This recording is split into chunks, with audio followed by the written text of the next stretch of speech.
researchers. Ratchet chicks and skirts with ratchets in their purses. Big shit, I walk up clapping shit in person. Y'all pack them little burners, those accidental murders.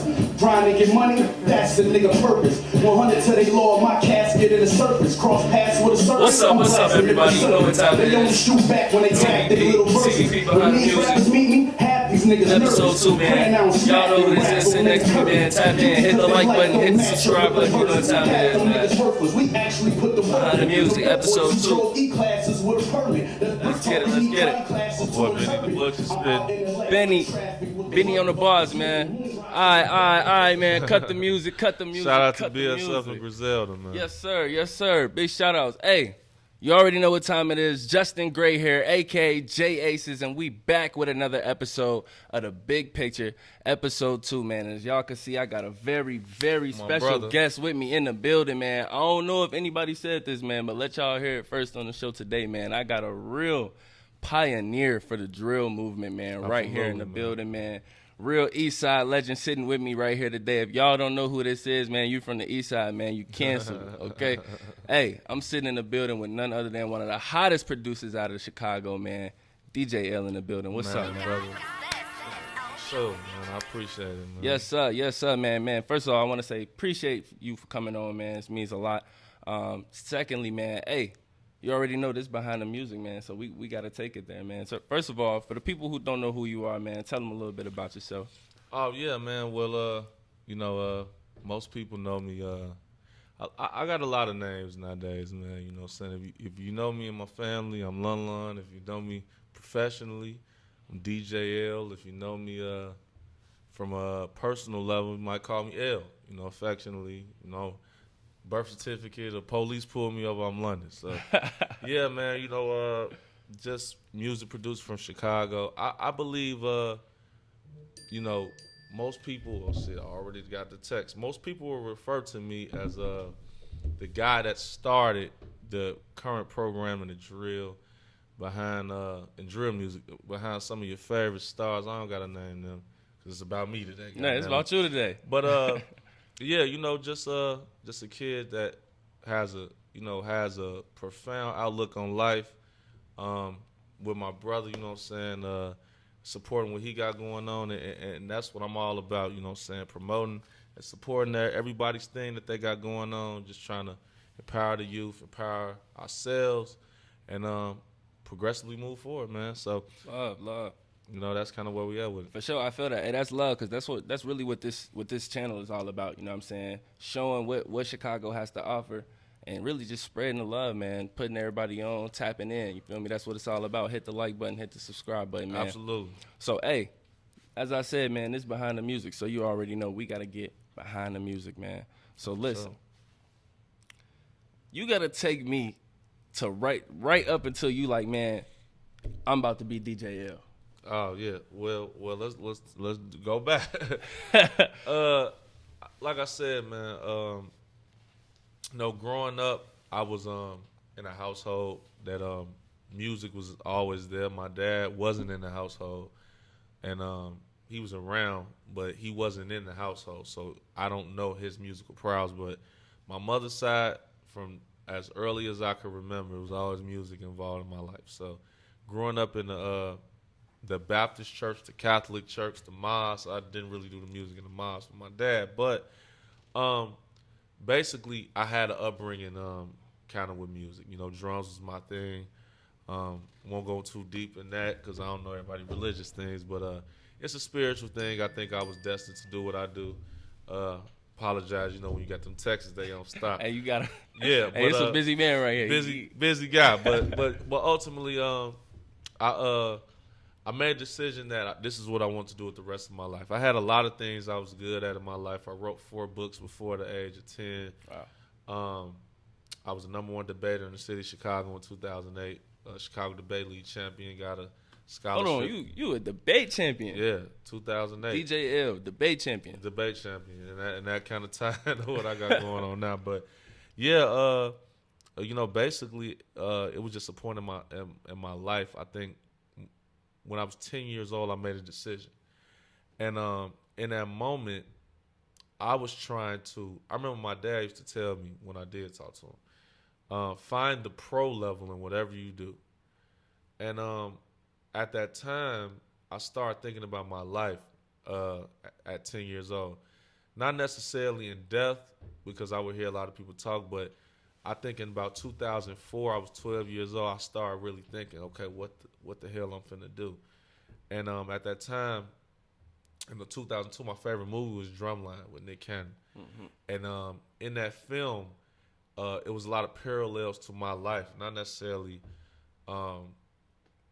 everything being alike, but just what he did. Like, it's like no different than a kid playing basketball, watching a basketball movie or something, or He Got Game or something, right? Right. And the reality is, if you look at that, for example, you see that the destination of the final outcome is going to the NBA. That's the highest level of that discipline Exactly. that you could achieve. Most hoopers want to go to Yeah, the they NBA. want. I mean, shit, all. Because you want to go to the top. So, in that moment, I didn't. When I watched Drumline initially, and that was my movie, and it was cool because it was like, oh, Drumline, right? And then in '04, when I really watched it, I looked at it more critically, and I didn't see him really do shit. Like, okay, I was in undergrad for 4 years playing drums. What's the next step? Now, obviously, in the second Drumline, dude ended up being a producer, but I didn't know that shit then. Right. You know what I'm saying? I had to figure out myself that, that is the next step of musicianship in my life. Right. And that's producing hip hop. And at that time, MPCs and all those things, the gadgets and all that, they were way expensive. My family couldn't afford it. Technology allowed me a way to produce music as efficiently as I wanted to without depending on other guys. Right. So, at that time, it was very difficult to produce music in the world, in hip hop, or any just because technology wasn't there. So, shit, going to 2008, I was debating and stuff. I made a decision that I was going to produce music. So I think I came in the game in '09. My mom had acquired a laptop by strange circumstances, whatever. Right? And I got it. We ain't gonna talk about that. Yeah. Shout out to Mom Deuce. But I got it for my birthday. And I believe I never look back. Yeah, never look back. So I would say my professional debut in hip hop was in 12 with Herb and Bibby. Right. That was my thing. So that's kind of the shit that led to DJL. Right. I went to college my first year and a half of college. In fall 10 was at SIU Carbondale, and then I ultimately went to University of Illinois for a year. Mm-hmm. And if you want to say the birth of DJL, I got to credit this guy named Anthony Wilson, because at the time I had some other stuff I was trying to do educationally and some stuff, and the brother came to me and said, hey, dude, I already kind of had an idea that this shit was finna, take off. Yeah, I knew that because you got to think, if you look at the timing, that's in spring of 2012, and you go back to 2008 when Derrick Rose goes to the NBA, and every black kid in Chicago wants to play ball. Right. And I knew then, like, oh, they're all going that way. I'm about to go the other fucking way. Wanted to switch it up. Go ahead and yeah, because and a lot of those guys doubled back and was like, oh, shit, that's not working. Let me do some rap. But it was already too late because the line was full. And I was at the front of that line because I went the other way. So at the time, I was making I have to make an executive decision with my life. Like, yo, do I want to leave Champaign to come home? Because I was at SIU. And if you understand SIU Carbondale's trajectory or the geographical position in Illinois is all the way down at the bottom of the state. So you 5 hours away. So Champagne's at the middle. That's 2. So I'm edging closer. So I'm like, let me come back. I had other reasons why I came back, but I'm like, let me come back closer. Let me see. Let me put my toe in the water and check the temperature of the scene.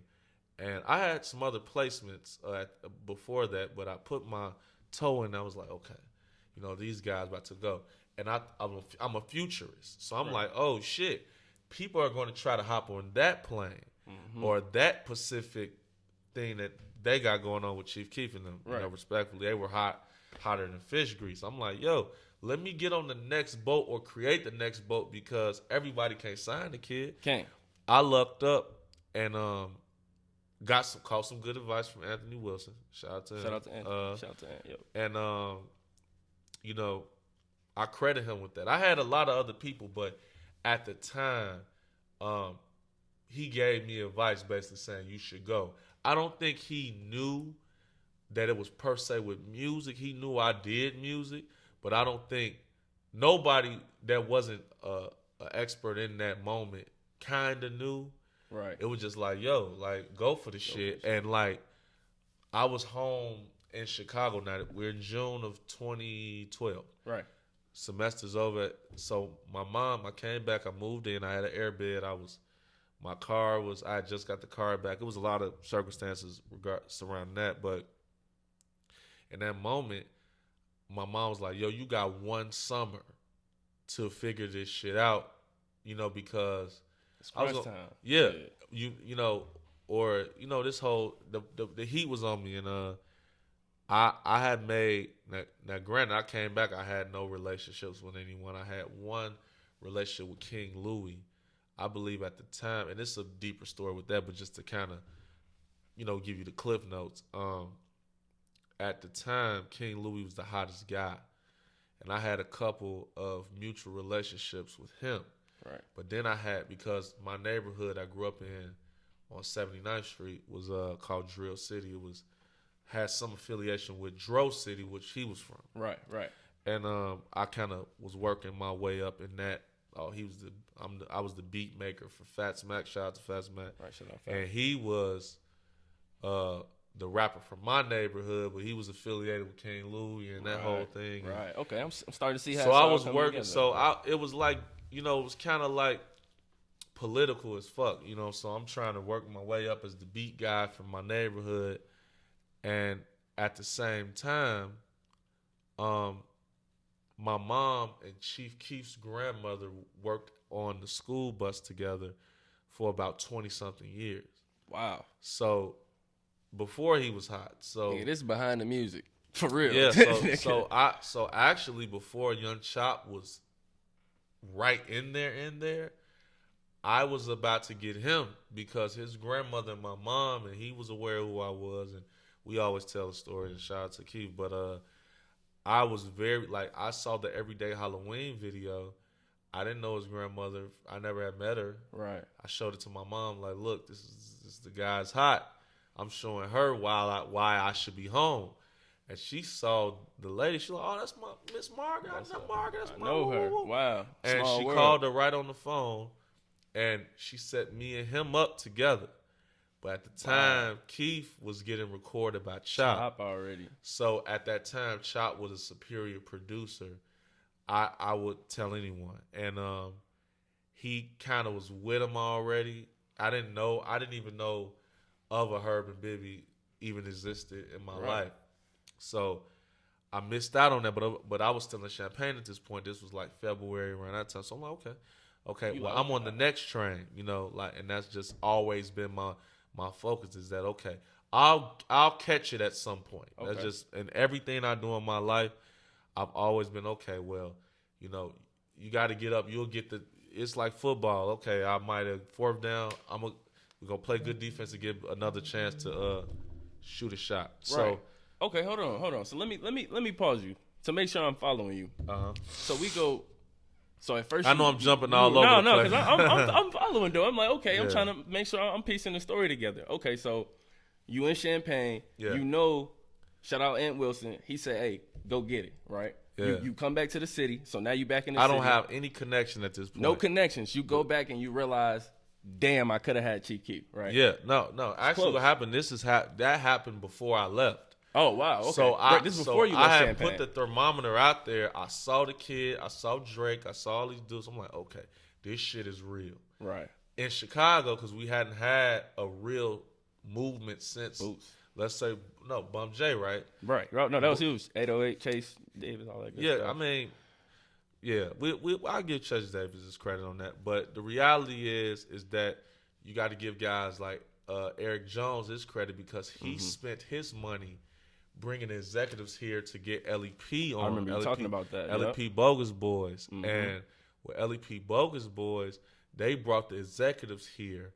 So when they got here, that happened. Right. You know, so okay. you know, we got, and he it brought was, the talent, or he brought the and execs in. and Larry Wilson, he spent his money on King Louis. So it took street money, it took corporate money, it took a lot of real estate money, it took a lot of different factors to make these kids' lives come true. Right. Okay. Yeah, we had street guys investing in themselves. It didn't really work, so they got with real established guys who had really put that money behind them and put the money behind them, and it went for sure. So I think King Louis, just off topic, King Louis just kind of got tidal waved with the Chief Keef thing, man. Chief Keef was just it was an anomaly. Right. And when you Kinda really think once in about a it, lifetime type of because thing, the founder of drill is Pac-Man.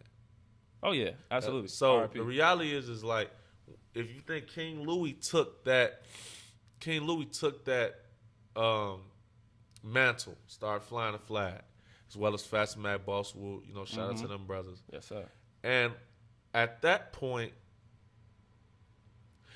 you had DJ Twin and DJ Victorious doing the mixtapes for King Louis because he was the only young rapper. Right. Ty Money was in there, Two Marvels. I'm talking about like that had the name, right? Mm-hmm.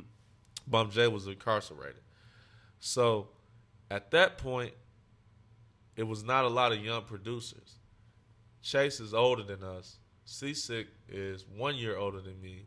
So it really wasn't the Chop is younger than me. It wasn't really the young producer movement yet. Right. I just came in at a time where I was able to see. So the first track on King Louis had a mixtape called Chirac Drillinois. And the title track was called. Everybody remember that. But the title track was called Chirac. And this is all me just trying to come up. This is before that movement. So I did all this like the year before as a freshman. So I was sending the beats off and stuff. And I was just trying to get my sound. And I was sending them to the brother. And yeah, man, he did the track. And it was called Chirac. And I'm just letting them do their thing. But I'm going to be honest, and I say this publicly, like, King Louis and them never really respected me as a producer because they gave me opportunity, but I was like the little nigga. Like, I was just sending beats. I sent 70 beats, whatever, Right. They didn't respect me. They didn't respect me until I came back and did ultimately what I did. So, long story short, I come back to Chicago. I have no leads. I'm like nothing. I'm a peasant to Louis and them. I don't be around them, but just they're not picking it up and all that sort of thing, right? They know of you, but they kind of like because I'm the little guy. Because they fake getting a little buzz too at the time. Yeah, but they and the beats weren't what they needed to be to them. Right. Because the sound I was developing was a combination of my experience in the juke world, going to the rink as a kid. It's a lot of shit. I'm doing the cliff notes. My understanding of soul music and the producers I grew up listening to, and my marching band background. Right. And I was trying to create a style and a sound based off of my musical experiences. Right. And at the time, I think a lot of artists in the city didn't understand my sound is popular now. Right. That I was cultivating it. But at the time, it was what it was. So I wasn't getting the placements I could have been getting.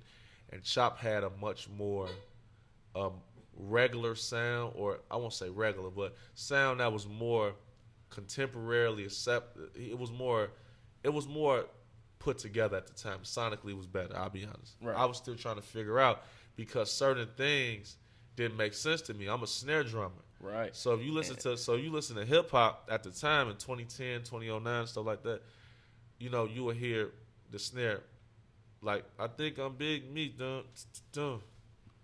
Larry Hoover, whipping work, holler at the snare one time. But that don't make sense because I'm not going to be inactive like that if I'm playing drums. I'm a snare drummer. So if I'm on the drum, I'm hitting this shit 50, 60 times. Bro. So it didn't matter. I was trying to figure out how to transfer how in my head music was to hip hop because nobody was doing that. Wow. The only people that was doing that was juke music. So it was like, okay, Wow. that made sense. So I was like, okay, well, let Wow. me take a little of this and let me slow it down. So I was inventing some shit. For sure. But people For didn't sure. understand it at first, so I was having a hard time. So fast forward to, I had a somewhat of a name because Louis was the biggest guy. Mm-hmm. So I wasn't the guy yet. So Did a little something with Louis. yeah, So prior to you that, getting but a I little wasn't. buzz. Yeah, but that was all prior to me leaving Champaign. So Right. all this is. So this is before you come back to the city. Yeah, so All I this come before back you go. to the city. All right, I'm- so you got, hold on. Let me make sure so everybody following. So you still in Champagne, right? Yeah. You trying to you seeing the buzz that's going on. You seeing Keith and Chop taking off, and you trying to tap in with everybody now. You trying to tap in. I'm with trying to Louis, you get trying to good. get I don't good. have no type of. I don't have a lead. I don't have a connect. Right, but ain't nobody really showing you no love. I had one connect. Mm-hmm. So it was this cat's named Bird in BC. They was from U of I. I met them through the brother Quam. Quam was Shout out Quam, man. Quam Big was homie. one of the big homies from U of I. Took Yes, care sir. of us. So we down at U of I. So they had an artist named the Pope. Now the Pope was the footwork guy. Yeah, everybody So know Pope, right? so Pope, I ended up hitting him up through young hungry producer, got his DM. So now he liked my beats. So when I came back to Chicago, I'm like, okay, well let me hit the Pope because he had a kind of a name and Right. he was Pope home definitely had some juice in that at moment that though. time, But yeah. he was on the end of his coming to whatever. the end of that, right? Yeah, so Definitely. I come back, I don't have no leads, and I'm trying to make something shake. I gotta put 40 up. I'm down. I don't Right. really know. So I'm calling King Louis. They not picking up the phone. They got an issue with me over a beat I gave somebody. And, 'cause I was sending beats, I was trying to get myself heard. And at that time I had made a connection through Bird and BC who were managing the Pope to a guy named Young Hustle. Right. Young Hustle was working for Lawless with Louis, so he kind of repaired that. But at that time, I didn't have any other relationships. Right. So I'm up there trying to figure it out, right? Right. And Kind of like, damn, where so, I'm gonna so, go? so I had met a lot of the street guys at U of I, and they was kind of giving me, inspiration, like guys like Lil Ralph and, what I'm saying? It's another guy, I ain't gonna say his name, but because they don't fuck with him no more. But I really say like a Lil Ralph. I say like a Tay Wale, guys like that. You know what I'm saying? That was I say my man Ryan Weezy. I say Bisco. I ain't gonna say what they was called, but just a lot of the heavies, man. I say Loso. A lot of them guys. They was like, hey, shorty, keep doing your thing. And they liked it. The guy named Snapbacks beat. So long story short, just to kind of get to it, because I'm not trying to rewrite history. I'm trying to tell her. Try to tell her how it is. Yeah, You gotta tell her how it yeah, is. niggas get to tend to rewrite. So I had got an interview with one of the guys at the barbershop. So he was like, yo, I want to interview you, shorty. Woo. I never had an interview. I'm like, fuck it, let's do it. So it's on my block. It's on 79th and Ellis. Well, really 78th and Ellis. I'm on the corner. And as I'm interviewing on this corner, my brother, I have a brother, right? Mm-hmm. And he's driving past in the rental car with the brother T.Y. And if they know, and you from over east, T.Y., my brother Boog. So my brother Ace Boog, he pulled back. So I hadn't seen him in a while. He was doing some stuff, handling his business. So he see me. Hey, little bro, woo, woo. So this is my blood older brother. So, this on my dad's side. So basically, he pulls me up. He pulls up. We talk. He's like, yeah, man, we get to greeting each other and stuff. So in that moment, I know my brother got some money, and I don't got no money. So I'm trying to get my brother. I always try to get my brother out of money. Right. So long story short, at the time, my backup plan, because the other shit really not panning out, I end up getting into it with Hustle, a lot of other stuff. So ultimately what happened, I kind of didn't have no lead. So my thinking is, you know what? I'm just gonna sell beats on the internet because I'm saying I saw that movement coming early too. Right. So I was trying to get my brother out of some money for an internet beat site. Mm-hmm. Through Hustle, I met a group of 3 white boys named or amazing geniuses named Elevator. Mm-hmm. Elevator Magazine. Elevator Mag, yeah, for sure. Yeah. At the time, they were just trying to figure stuff out, but they were shooting content and had a quality we didn't really have in the black community at that point. Brian Zalaki was the leader. They got some other ones, but I'll talk about Brian. Right, for sure. Long story short, I need they were telling me that they could develop websites. I was like, yo, I need to fuck with them on that. So ultimately, what happened is this: my brother, being the evil genius he is, he had started hanging out over in Tarrytown, Right. No Limit. Tarrytown. And you know, he started kicking it with his best friend at the time and stuff. So long story short, it just really turned into a situation in which he knew that I was producing it in need of some young shit, and he knew what his people needed. So he was like, yo, I'll pay for the website for you, but I need you to produce for my shorties. I say, well, who are your shorties? And he played me Herb. And his name was Lil Heron at the time. And I watched it, and I didn't really listen to it. I just wanted the money, so I'm listening. I'm like, it's cool, rap shit, whatever. Right, you like? I really didn't listen to it. I was just like, okay, cool, whatever. Like, I need this money. Right. Like, it was that quick. Here go these beats. So I didn't give him the beat shit. You didn't give him that So yet. my brother was like, okay, well, I'm gonna go down there with him. I'm gonna pay for it, and then you got to meet my shorty. So cool. We go down the elevator. I swear to God. So we go down there. I'm trying to get him to do what, me. I'm trying to get him to do this shit for me. Fuck this nigga. I don't even know him. Right.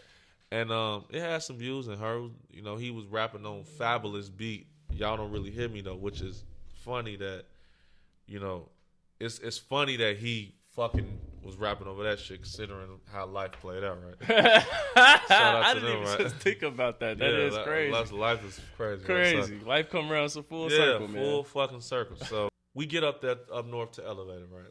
And we're in their facilities, and I'm waiting for my brother to pay them the money, and he paid him the money, and the site was shitty, by the way. They just took some money from us. So shout out to Brian for robbing me. But long story short, they do good work. But ultimately, my brother took it upon himself to play this record, and I'm like, this motherfucker, and he playing it, and I'm not the office space, the loft space is so big, I'm not really hearing. I'm like, let me go over here, man, because he playing on the record, and I listened to that shit, and I was like, oh, okay. It was impressive. Like, shorty, actually nice. It was impressive. I'm like, whoa, okay, correct. Right. So I'm like, all right, let me meet him. This little hair on at this point. Yeah, Y'all still not tapped in.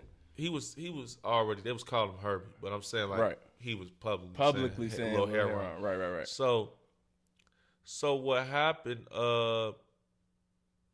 In that moment, I just was like, yo, let me meet him. So I had my brother had this little rental. It was like this fucking Ford Focus. The shit was so small. And it was funny, man. So he picked me up. Herb couldn't meet with me that day, but he said he could meet with me tomorrow. So keep in mind, this dude's like 15, 16 years old. So we go to 70 fucking 4th and Euclid and shit. Yep. We pull over there. We know that block over Easter. Yeah, we pull over there, and one of the guys' house at the time. I didn't know at the time, but we pull over there. So I'm sitting in the front seat, and I see this kid walk. I'm like, gee, this motherfucker's tall, man. You know what I'm saying? So I'm playing all like mafioso, like, yeah, I'm gonna make you hot, shorty. Ooh, right. He'll laugh about this story. He's just looking like, man, he looking like a D1 basketball player. Look, the nigga walk in the car, folks. This is like my second time telling the story.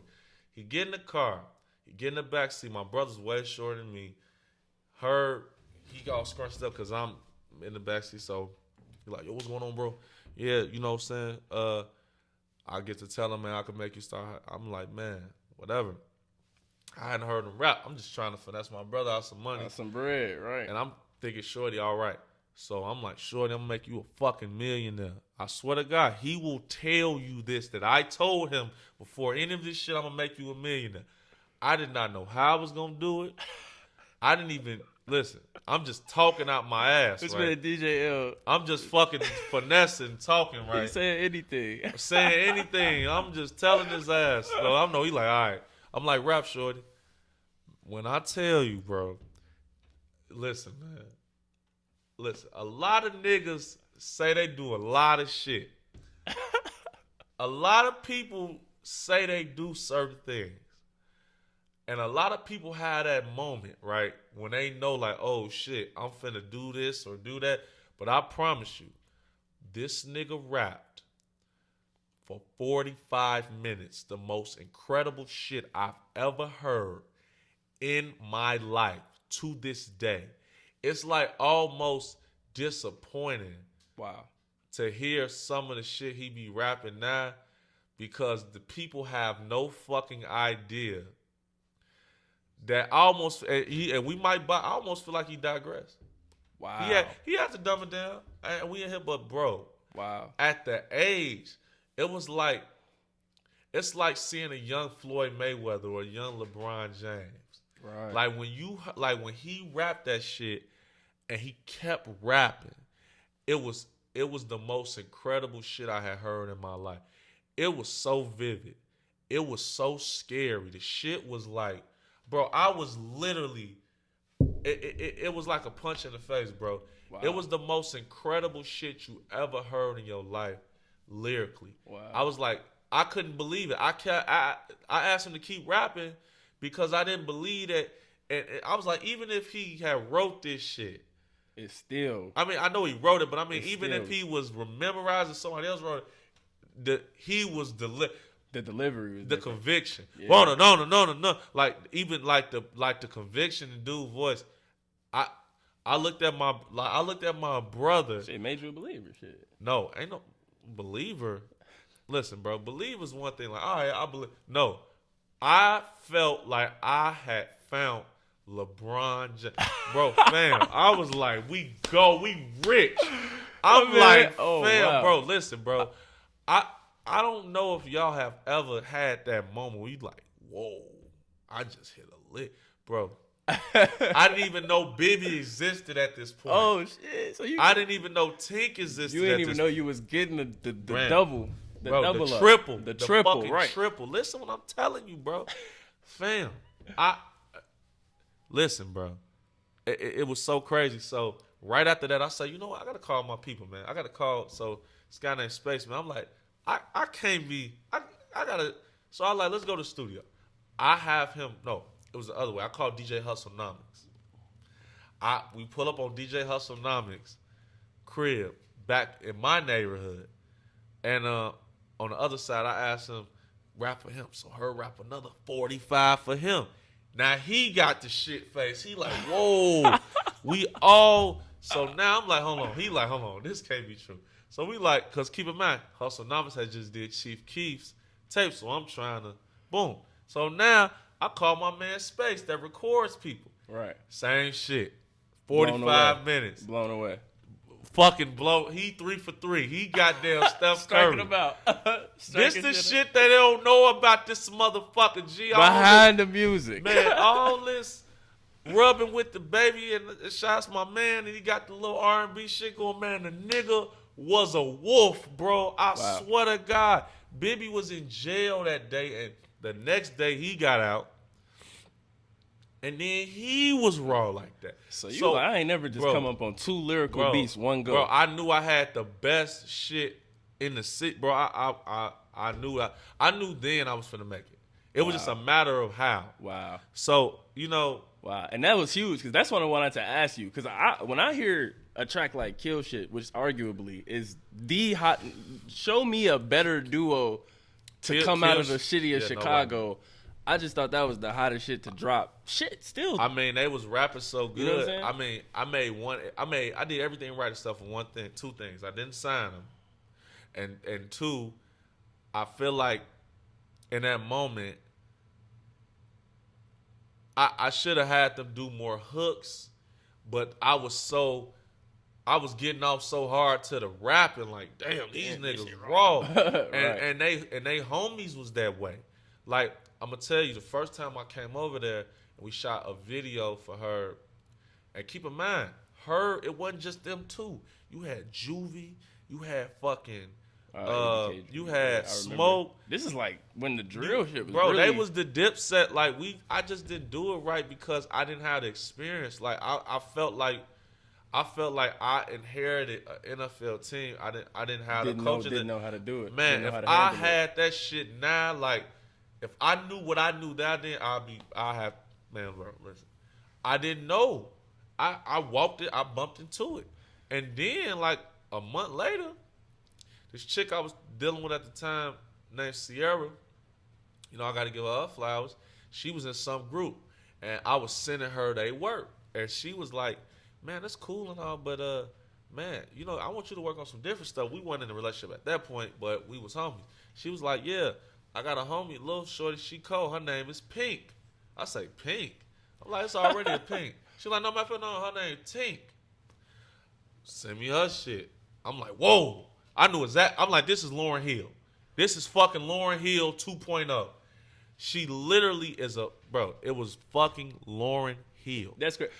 So you got Herb and Tink beforehand, before you even heard them on the track, you knew. Bro. Herb, Bibby, and Tink, you already knew it was hot. You ain't even have to put them together yet. You just knew. I knew, bro. That's for sure. Because it wasn't nothing.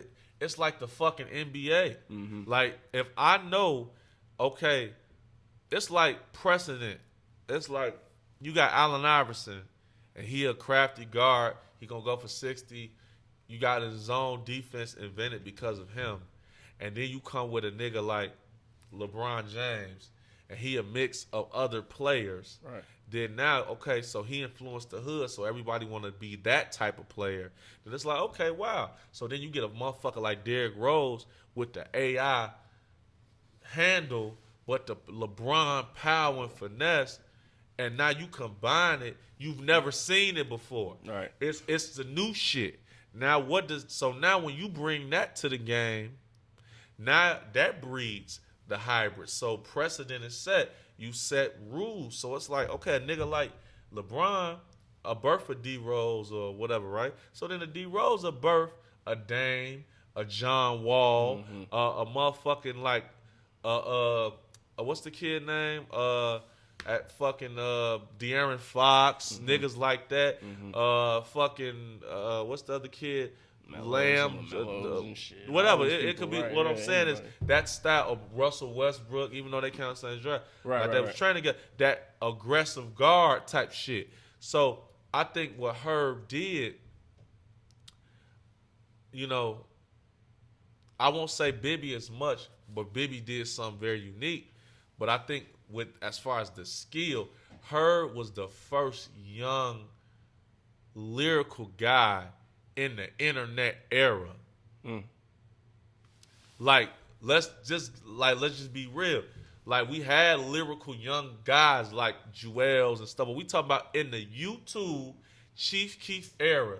Herb was the first lyrical cat. Come with bars. With the image. Still had the drill image, but was coming with bars. Came with the bars. That's why I say we invented a whole new style of beats. He had no choice. I gave him a CD of beats. Yep.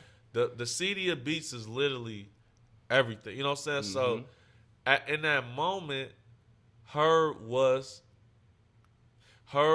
see, this is the problem. And I'm very critical of him, man. Herb and me clash all the time. He might say, fuck what you say, or whatever. But I don't care because I was there. And it's like, he might say that, but he gonna go, yeah, this motherfucker else. So, because at the end of the day, Herb, I'm gonna tell you this. Seeing what a brother then went to, as my brother, I love it because I told the motherfucker before he got in the NBA he was gonna do that.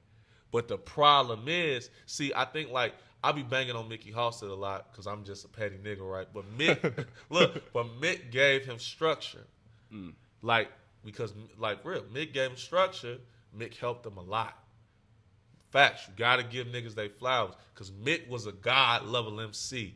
They was really like the same kind of artist in the sense of young. Fly young nigga wearing, you know what I'm saying? Mick just didn't go to a good team. Like he'll tell you that like he went to a good team, but whatever happened, whatever. Right. But if he would have been in a different situation, I think he would have had a better push because the lyrics was there. Herb was the same way. Wow. Problem with Herb, which, you gotta be real, is we always gotta knock on the records. But I feel like that was our niche because niggas like Benny the Butcher and shit like that, they made people check in with the lyricism, and now they having just as much success. Right.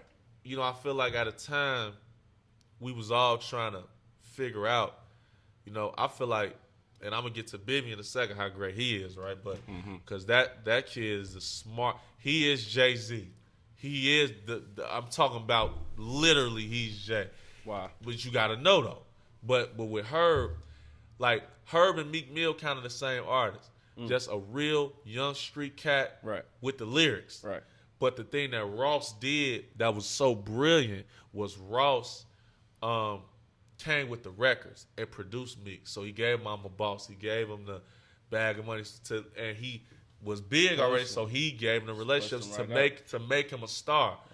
Herb is to me is like he had 1,000 opportunities to be a star. So it's like he had no excuse but to win, which he did. Because, you had fucking Nicki Minaj. Listen, if you really think about, and I'm kind of coming forward, bro, if you really think about the run we had, like for real, before when we birthed niggas, let's be real, bro.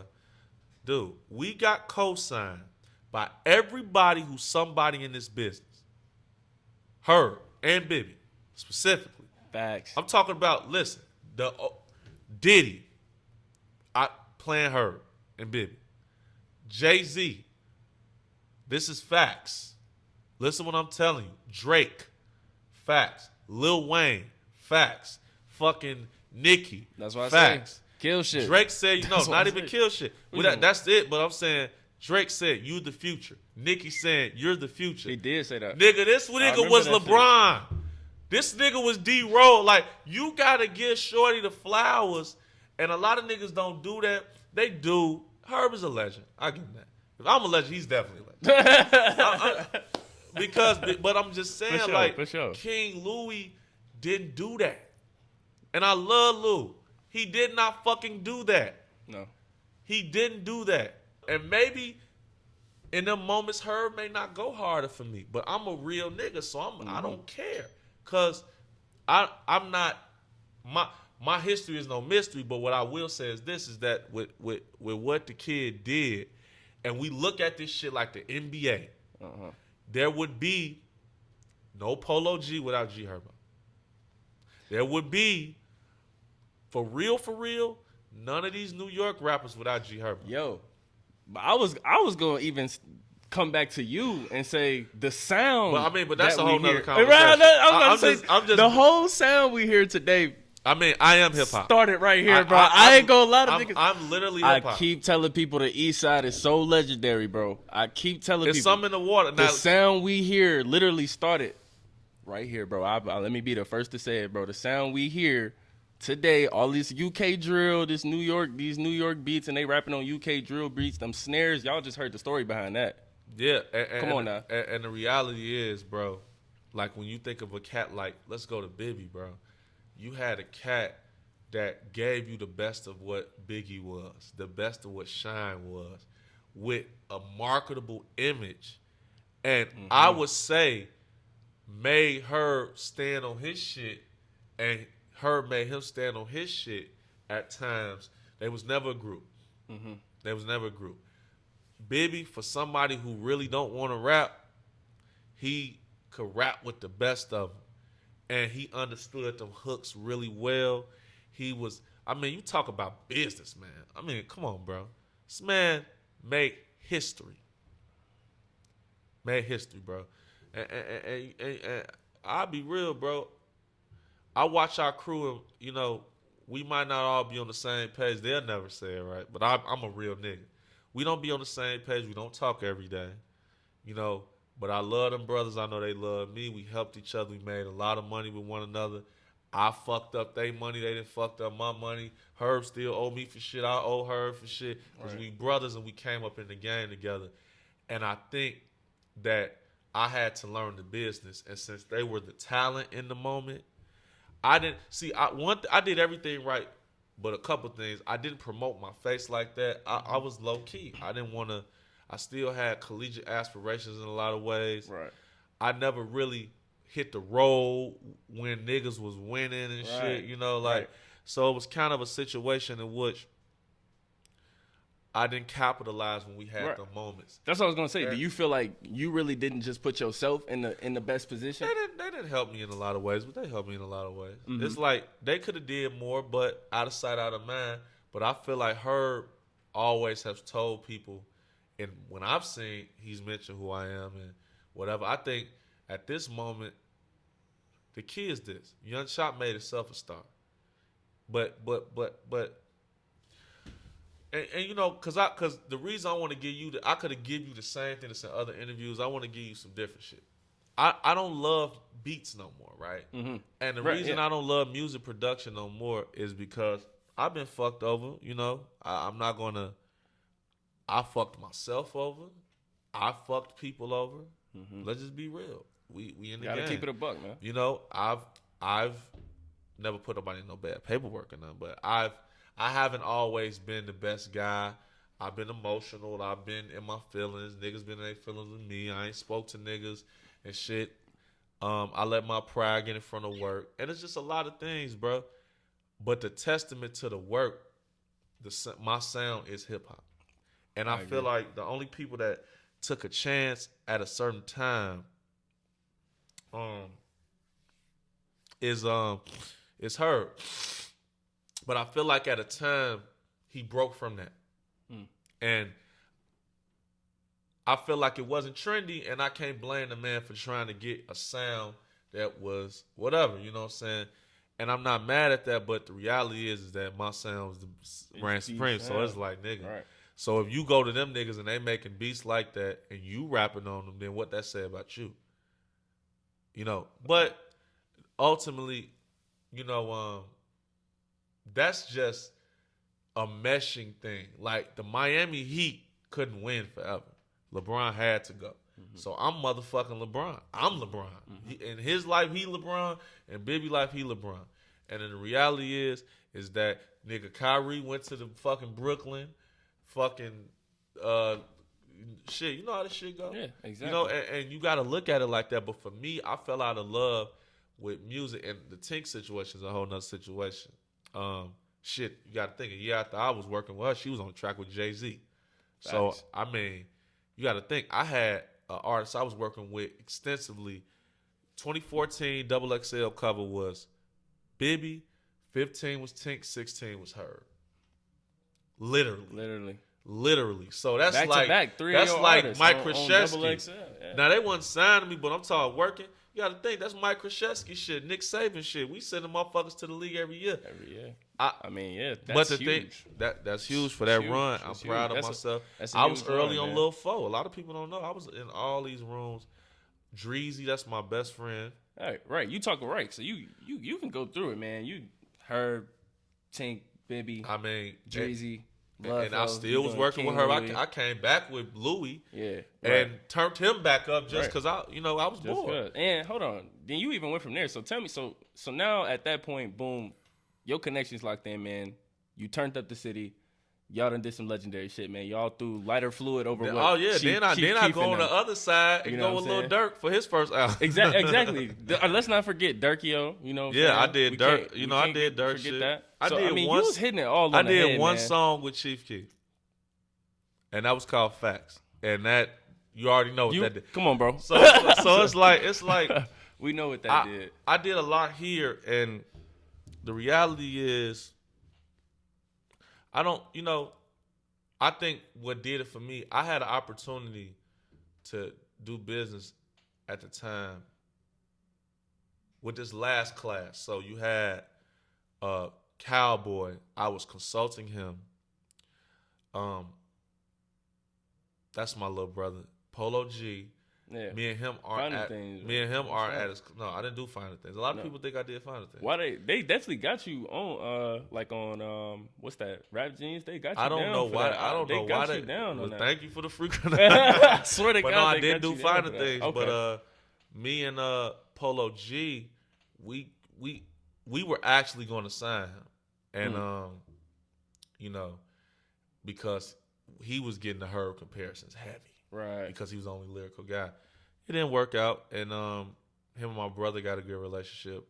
I kind of wish I would have, but Young Chop quarterbacked that situation and took him to where he needed to be. And shout out to Chop for that. But after that was one thing, and then I ended up getting real close with Lil Zay Osama. That's my little brother. Right. Like, that's my brother. Like, I love Shout out that Lil nigga. Zay. Same thing with Cowboy. So it's kind of like that was the last. You got L Hitter too. I was early with him too. Right. But I didn't work with him. Instead, he was from out west. So that was the 4 that got signed in that class. Mm-hmm. So I was elder statesman in that moment to bring them and get some insight. I was literally in Cowboys. Hey, this is what you know. Doing, right. And then I ultimately brought one of my friends that I met with Quam, Kamal Brunson. He's handling management for me. Right. I brought him in. Now he's a part of the Lil Zay's management team. They making moves too. Man. Yeah, so I could have I could have been executive, had a job. You know, at this point I just don't love hip hop because not hip hop, but I don't love the beats no more because I just look at the compensation. Like, if you the top producer, let's say hypothetically speaking, I got 20, let's say I have 40 beats. Mm-hmm. I got 40 beats and I got 5 beats on 10 different, or 4 beats on 10 different albums. Mm-hmm. Right? And I'm charging an average rate of $10,000. I would believe that would be $400,000. Mm-hmm. If I was to have 4 beats on 10 different albums, I would be the producer of the year. I'd be there, and those are fees. Right. I'm not even over $500,000. Right. I'm not eating for real. Right. I would have to get money another type of way, and the producers are artists are so finicky, and there's so many different producers. For me, I don't want to sit and try to produce a hit.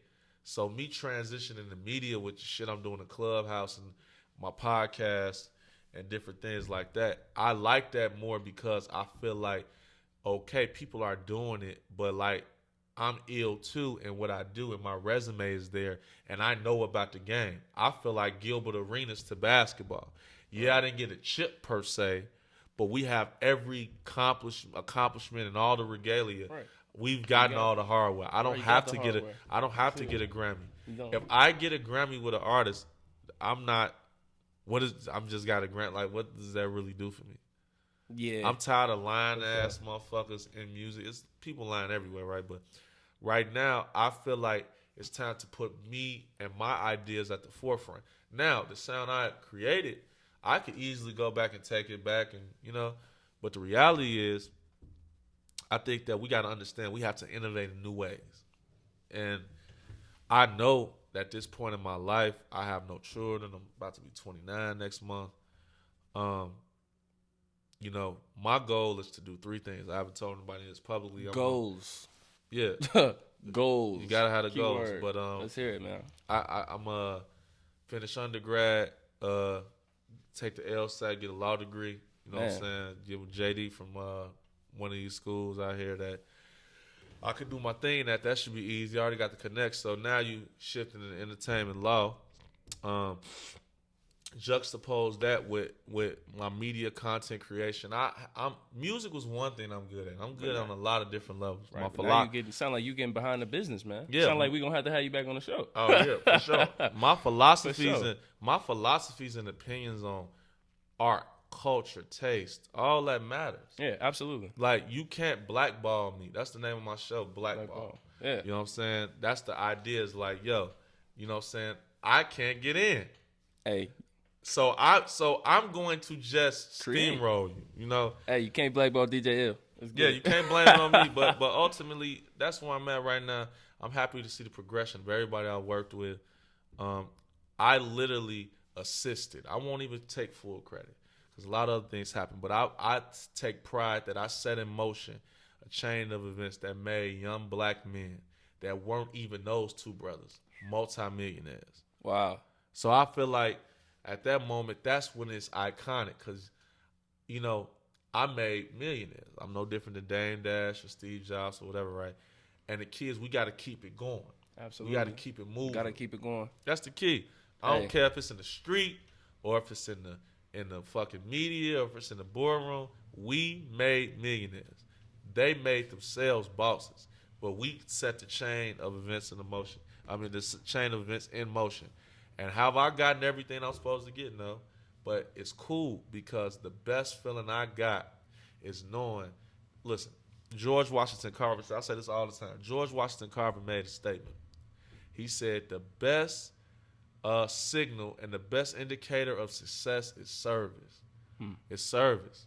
You have to inspire service out here, and you have to be the change you want to see, bro. And Facts. Be the change you want to see, man. I'm and that's how I big on feel, that. bro. Like we want to help niggas because we need help. So for me, the key is okay. Well, I did all this initial work, and I bullshitted a lot too. If I would have been keyed in and locked in and wasn't on bitches and wasn't on a lot of other fuckery, I feel like I would have had a better chance to do more. But ultimately now, you know, being older, having no children, kind of, you know, locking in more, I think I'll dabble. I'll never stop, per se, making beats, per se. But I got to expand. I got to go to DJL 3.0. Shout out to Shake. Shake, I always say that. It's time to DJL 3.0. Like, what's the next level? DJL 3.0, It's man. like you see the Kobe system commercials back in the day. It's like when you achieve, where do you go? You got to overachieve, Yeah, you know, yes, and that's what it's Achievement. about. Achievement. And ultimately, you know, I just see like with COVID, you know, the structure of hip hop, structure of business in general, of life in general changed. And if you didn't adapt in that moment, you were going to fail. So Right. I'm just at a point now where I want to continue to innovate, break new talent, help people just grow and develop in a positive way. Hey, I listen. never stop there. Hey, listen. It ain't work is never done, man. DJL will always be on these beats, but it's time for DJL 3.0. Yeah, because it's like, you know, just looking back at my life, I did a lot in my 20s. You know, like Nipsey Hussle had a song called "Make a Million While You Young." Like I know for a fact I made $1 million, whether I still have retained it or my spending habits or whatever. And it's like, okay, well, what is the next step? We did it young. We did it on the highest level. You got to think, like when I weigh it on the scale, like I said, like the achievement on the highest levels, whether it was with Lil Durk or whoever, right? It's like, okay, what's the next space that we become relevant, that we become, you know, great? Like, I want to be a legend in 2 games. Oh yeah. You know what I'm saying? Like Pee Wee Kirkland, like Deion Sanders. Like, okay, well, how can we be a legend? See, Kanye West did it too. He did it in the shoes, and he did it in the music game, and he did it in the shoes. So you know, I want to be great in both of those areas. You know, like not necessarily in clothing, but I want to have 4 or 5 different places I'm great at. Right. Because ultimately, what's gonna happen is we not gonna be hot all forever. Like DJL, this shit, like what nigga you know that was popping in '82 that was still popping in '90? It's rare. Like Shit, if I'm you don't popping really in see it. 1982 and 1990, unless I'm that motherfucker, I'm written out of history. You gotta diversify. You gotta change. Michael Jordan ain't played ball in 20 years. He's still here, obviously, because he's a legend. But shit, goddamn Ali a legend. You know, whatever. You know what I'm saying? You gotta sell apparel, sell shoes. The shoes, because he can sell that shit forever. He don't never gotta step on the court. No. And you gotta learn how to empower other people. So I'll be creating producers stuff and all that, but ain't no real money in that. Like, and people, if you catch a hit, cool, but I can't base my life on a hit. Exactly.